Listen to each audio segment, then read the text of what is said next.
there.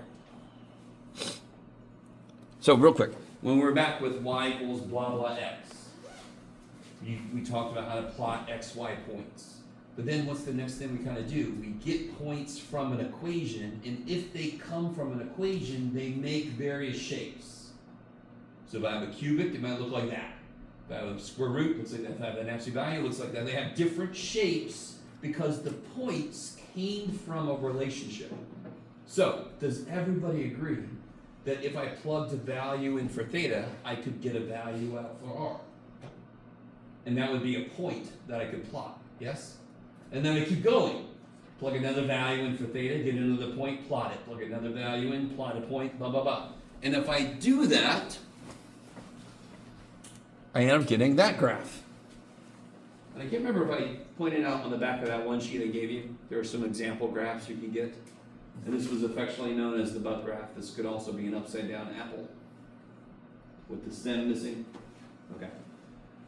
I just want to show you this to you real quick. This is just in case anyone actually is curious about this, but a student in my Calc 2 class, we were doing calculus with this business. After class, he came up and told me about, he's in the audio business, and he does a lot of microphone work and setting up mics. And he said, yeah, we got these mics that pick up sound, and the graph of what sound it picks up looks like that damn thing. And I was like, holy shit, that's cool. So I looked into it, and kabam. That is the graph. These are so this is omnidirectional. So this is a microphone that would just be sitting in the middle, and it picks up sound from everywhere. If I have somebody on stage who's trying to talk, do I want the microphone to pick up the audience talking? So that would be this. The person would be standing here. The audience would be here. The microphone only picks up stuff one direction, yes? And then the figure eight, I'm not really sure what situation. I didn't read that far into it. Why you would want behind and in front, but... Weird duet? Huh? A weird duet? Oh, weird duet, sure. Oh yeah, on stage, somebody standing there and... How you doing? All right. Thank God I didn't try to do a whole duet myself. That would have been horrible. So just to show you that everything we do in here is actually connected, sometimes directly connected to something in real life. So that is just the graph of a polar function. And really, really trippy, if you know how you want the mic to pick stuff up, the equation that controls that shape relates directly to physical properties of the mic. The shape of the mic, the location of the stuff inside of the mic. So if I start by graphing the equation, figuring out what the equation is for what I want to have happen, that tells me how to freaking make the mic so that shit happens. That's how you design shit. So that's the coolest thing in the world, is when you go, the math comes first, it informs how to construct what you need. Is everybody kind of with me? A little short? Okay. The second thing I want to show you is probably exceptionally cool. All right, let me just show it to you. No, it's over here, Jeff. All right, let me start this over. Hold on. All right, so there is a trig function graphed normally. I'm going to make it invert that, yes. I'm going to pretend like I did that. And then what I'm going to do is really trippy. Okay, did you notice what just happened? All right, reset. Okay. X, Y. Flip, make it the inverse. Now I'm going to take this and go like that. That is how the XY axis, the XY coordinate system, is related to polar. I literally just fold the x-axis up here. The whole x-axis ends up being here. So I take this and I fold it onto itself. All right, I'm sorry. Just to show you that there is a connection between the two. All right. Enough of that. Okay. Any questions from, we're about to get into the last set of new stuff. How are we doing with matrices? Has anyone worked with those yet? Or are you guys dude? No. Okay. oh, before I forget, let me do this before I jump into this other stuff. I'm going to give you the practice file, so I don't forget to do that. This is everything.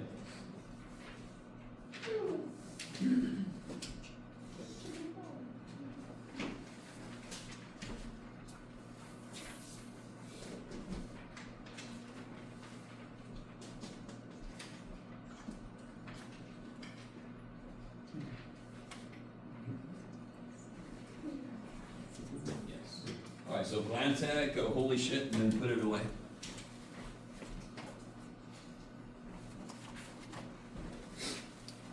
Okay, so anything left over before we do the last new concept for the semester?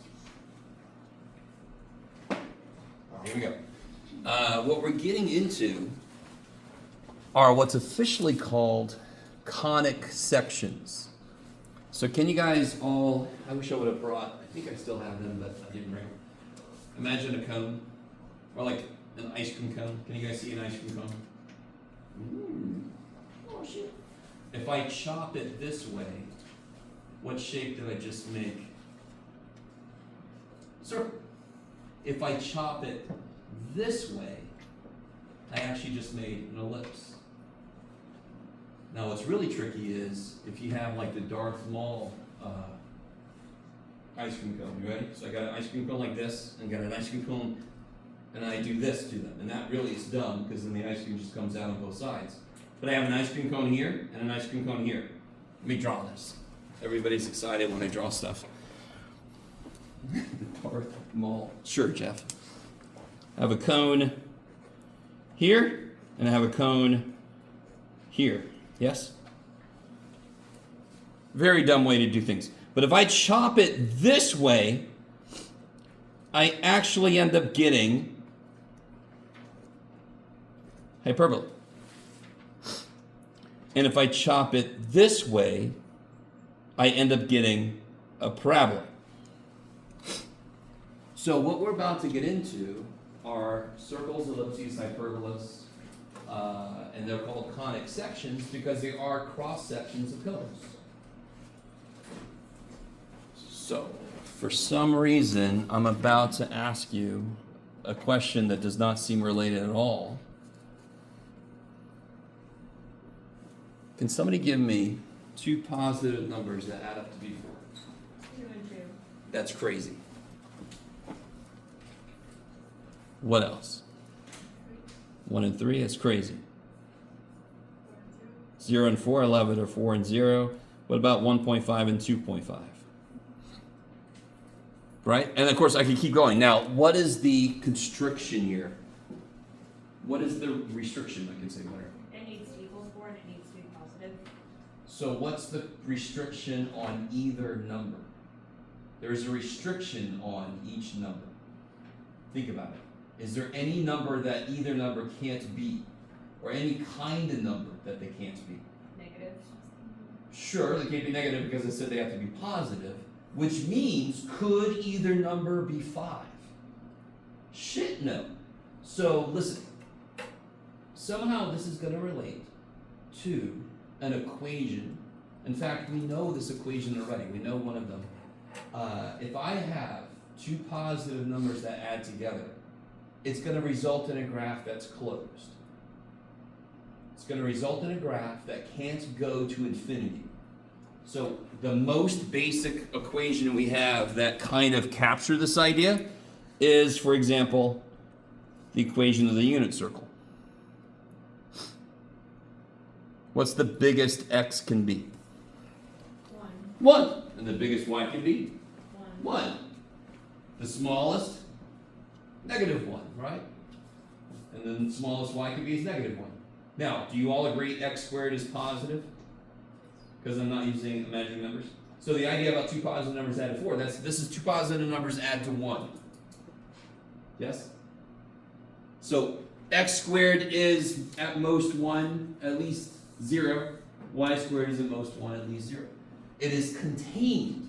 And sure enough, when I graph it, it's contained. This ends up being a circle. Now, why is it perfectly circular? Well, pretend like that. It's perfect. Why doesn't it extend longer in one direction than the other one? Because are either x or y treated differently in the equation? Do they have different coefficients or something? It's symmetric with respect to x and y. So let me show you a different example of this. What about this equation here?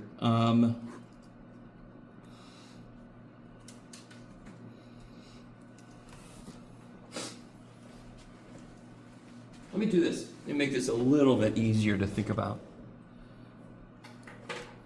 Can somebody tell me why that equation will not end up being a circle? Let me ask you this. What's the biggest x can be? No? If x is 2, 4 times 4 is 16, and then y squared has to be negative. What's the smallest y squared can be? No, what's the smallest? 0. That y squared be is 0, yes? When this is 0, what does this have to be? 4. This has to be 4, which means x has to be... Okay, so the biggest x can be is 1. What's the biggest y can be? What y value by itself makes y squared 4? That's the biggest y could be. What value of y makes y squared 4 already? If this term is 0, what would y have to be? Y would be 2. So what did we just say? The biggest x could be is 1. The biggest y could be is, so it's not symmetric anymore. It's going to go further in the y direction than it does the x direction. It's going to be an ellipse like this. So when the x squared and y squared pieces are added, I'm going to get something closed, an ellipse or a circle. Closed versus hyperbola, which is open. So let's just talk about closed right now. If I have a symmetry broken, the first one is symmetric. These are both exactly treated the same. This one, is it symmetric? Are they treated the same? No, because x squared has an extra little 4 multiplier. So it's not going to go the same amount one way as the other way. It's going to be elliptical.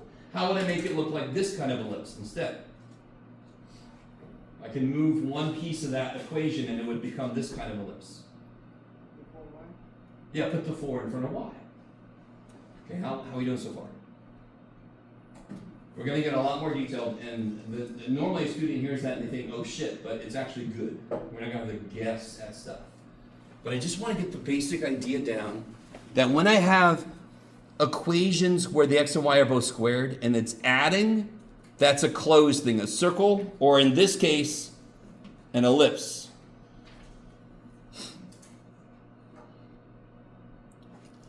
Now, can somebody give me two numbers, two positive numbers that subtract to before?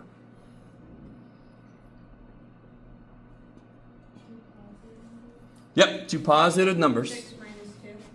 6 minus 2. 5 minus 1. 100 minus 96.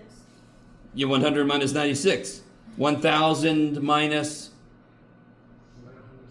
996. 1 minus 1. Yes? Yes? Okay, so here's the idea. Here's the idea. When I'm subtracting two positive things, are they limited?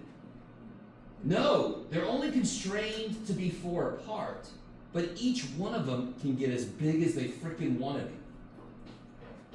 Now, here's the restriction though. If you think the opposite way, can either number be 3? Can I take 3 and subtract a positive number and end up with 4? Yes. Give it to me. I feel like Start with 3, subtract a positive number, and end with 4. 7. Oh, wait, 3 no. minus 7 is negative 4. Um, So no. So circles and ellipses, they have to stay close to each other. They can't get too far away. Hyperbolas, which is what this is going to lead to, have to be a certain distance away at least. They can't get closer. I can't make either number 3. They have to go to infinity. And that's why hyperbolas end up looking like this. Okay, so let me get into the details. So as everybody kind of get the idea, we're just looking at the numbers. We're going to connect it to the graphs more directly. Let's start with a circle. Okay. Could somebody tell me what the radius of that circle would be? And we already know the equation. What's the equation? X squared plus y squared equals? Not 16, but what is it in general? R squared. So what's the radius of x squared plus y squared equals 16? 4. There you go. What's the center? Did I move this circle at all? Has it been translated at all? So the center is going to be 0, 0. And then I'm just going to go in all directions. I'm going to go 4 out. And then I'm going to draw one of my horrific mutated circles. Okay. That's almost too nice to believe. And how do I make the center move? Can somebody help me? I want the center of this circle to become 1, -3 instead of 0, 0. How would I do that shit? We all know exactly how to do that shit. How would I do it? Oh.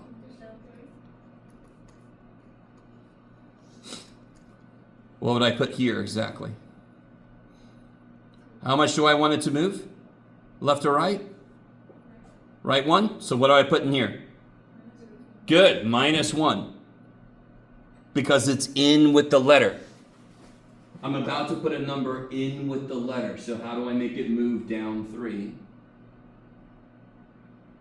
How did I make it move right 1? I put -1. How do I make it move down 3? I put +3. There you go. When it's inside with the letter, it does the opposite of what it looks like. We've known that for frickin' ever. So if I give you this equation,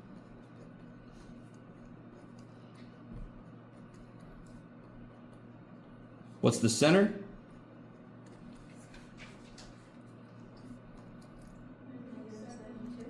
And what's the radius? How about?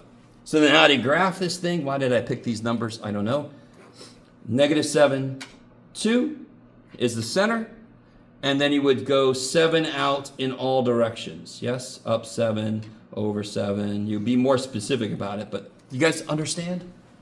You can find a center and the radius easy as shit. Why do I put a little circle at the center? Because the center is not a point on the answer. It's just a point that doesn't exist on the answer, but it's equidistant from that is my answer.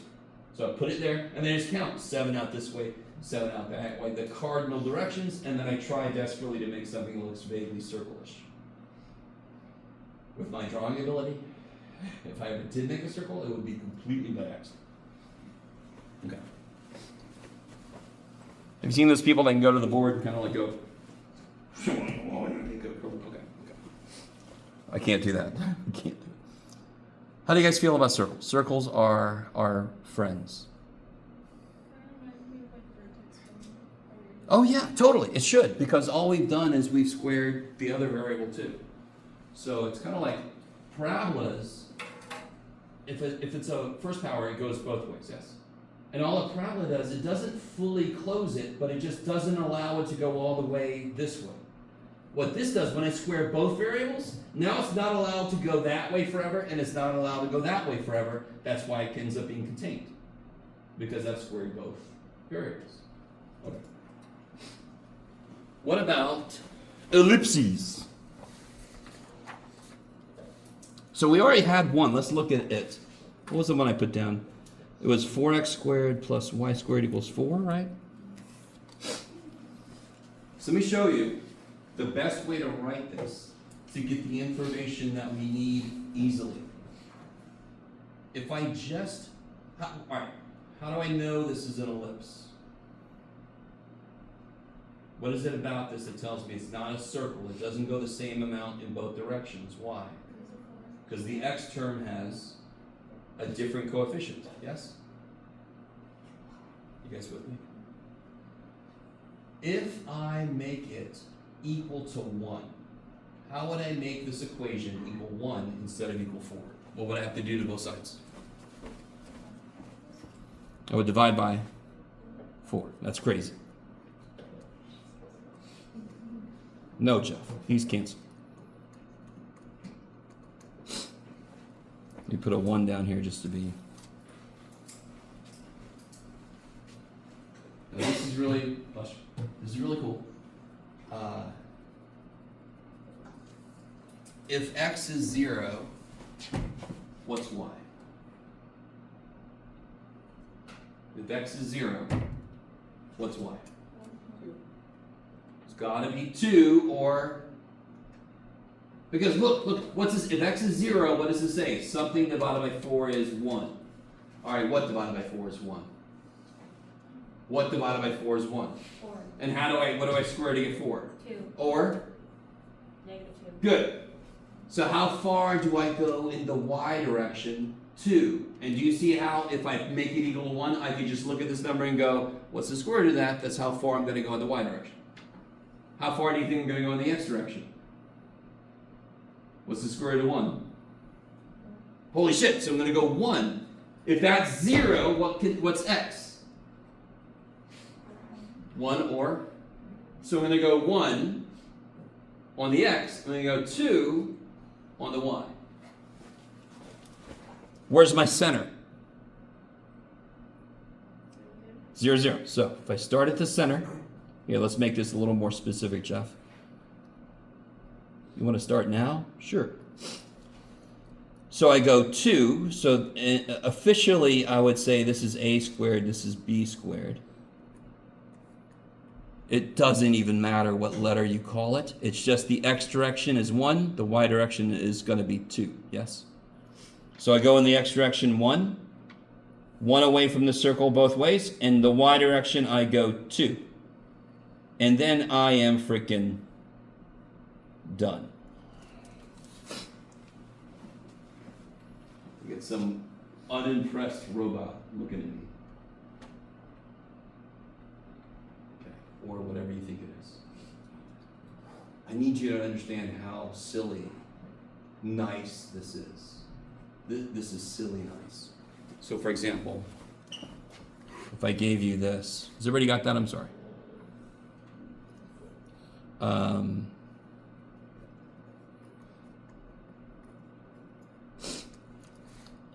What's the center of this? 0, 0, because it hasn't been shifted anywhere. How far do I go in the x direction? Good. And how far do I go in the y direction? So start at the center.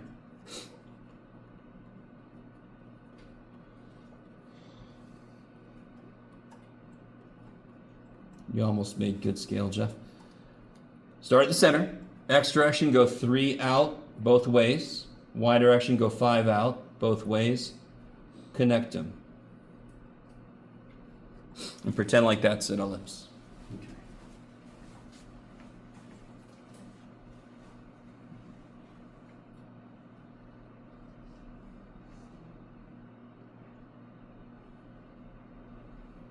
Now, in the interest of time, I'm going to try to do a hyperbola now. Hyperbolas are going to be a little more complicated.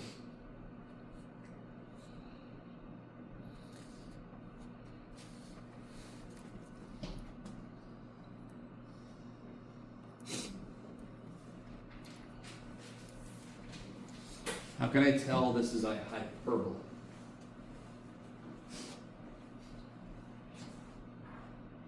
Why is it not a circle or an ellipse? It's subtracting instead of adding. That's it. So if I have squared variables and I'm adding them, that's a circle or an ellipse. If I'm subtracting them, hyperbola. Why? Because of all the shit we did at first. Remember the million, the trillion and 4, whatever that was, minus the trillion. I can let either number become as big as they want to be, as long as they're 4 apart, but I can't let them get too close, because they're not 4 apart then. They have to be 4 apart. So instead of being contained, this literally would take this ellipse we did earlier, and it would just turn it. Do you guys see this the same equation we had a second ago? I just made it a minus instead of a plus. Did Jeff do that for a reason? He forgot. He doesn't remember. So what's the center of this hyperbola? Yes, because it hasn't been shifted. 0, 0. Now here's the difference with the hyperbola. Okay. Pretend like we're graphing an ellipse. How far would I go in the x direction? Yes. How far would I go in the y direction? 2. So I'm going to put my... Oh, I have to be... All right, I have to explain to you. Okay. This gets really exciting. What's the... Okay. Guys, don't overthink this. How would I get the x-intercepts? How do I always get the x-intercepts? Do it again. Make y 0. Yes? When I make y 0, what's the x-intercepts? 1, -1. 1, -1, yes? That's what I've plotted so far. Almost. We gotta put my 1 down there. You guys with me? What are the y-intercepts? I make x0. Does anyone identify an immediate issue? What kind of number is y squared? Is it positive or negative? No, y squared is positive, so what kind of number is this? Negative. So what does this equation say? Negative equals positive 1. Is that possible? No. So what are my y-intercepts? They don't exist. I don't have any y-intercepts. Okay, is everybody semi with me? Semi? Semi. And you'll see why. All right, look. I go out, and I still go out too. I'm going to put a little circle here, though. So this would be my ellipse here, yes? Same ellipse we drew earlier, the exact same ellipse we drew earlier. But I'm going to take that, and I'm not contained now because I got minus. So each of my variables can get as big as they freaking want to be. When I have a plus, they each can only get so big. That's why it's closed. When I have a subtraction, they can each get as big as they freaking want to be, as long as they're 4 apart from each other. How the shit do we do that, Jeff? I don't know. Oh yeah, that's right. All right, this gets a little trippy. I'm going to draw a little box.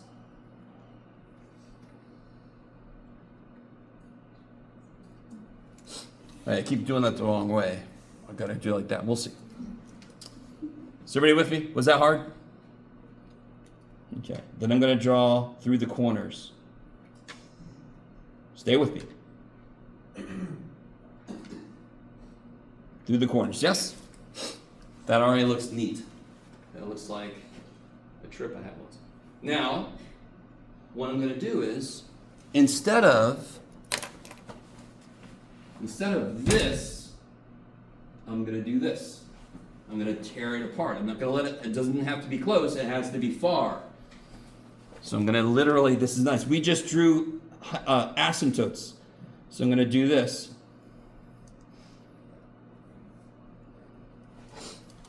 That's my hyperbola. So if I took those and I forced them to face in, they would connect and they would make the ellipse we had. If it's subtraction, I just take the ellipse and tear it apart, and then the ends can go forever.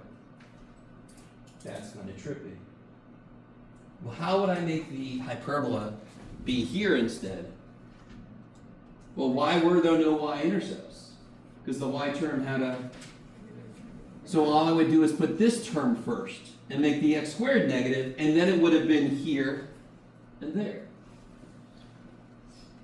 So let me give you this.